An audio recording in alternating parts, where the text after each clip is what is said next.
గడ్డి మైదానంలో ఒక చిన్న కానీ కరుణామయమైన చీమ నివసించేది. ఒకరోజు తుఫాను సమీపిస్తున్నట్టు వార్త వ్యాపించింది. కీటకాలు భయంతో ఆశ్రయం కోసం చుట్టూ పరిగెత్తసాగాయి. గందరగోళం మధ్య ఆ చిట్టి చీమ తన సానుభూతి గల హృదయంతో కొమ్మలు మరియు ఆకులను సేకరించటం ప్రారంభించింది. తన సొంత భద్రతపై ఎందుకు దృష్టి పెట్టడం లేదని ఇతర కీటకాలు ఆ చీమ చర్యలను ప్రశ్నించాయి. నేను సహాయం చేయాలనుకుంటున్నాను, మనం కలిసి పనిచేస్తే అందరికీ ఆశ్రయం నిర్మించగలము అని సమాధానం ఇచ్చింది ఆ చిట్టి. పరిమాణాన్ని చూసి నిరుత్సాహపడకుండా ఆ చిట్టి చీమ కీటకాలను ఒక జట్టుగా ఏర్పాటు చేసింది. జట్టు కృషి మరియు దృఢ సంకల్పంతో వర్షం కురిసిన సమయానికి వారు దృఢమైన ఆశ్రయాన్ని నిర్మించారు.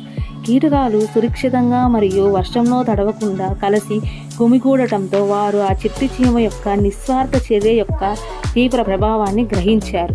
ఒకప్పుడు ఎవరికి వారుగా ఉండే కీటకాలు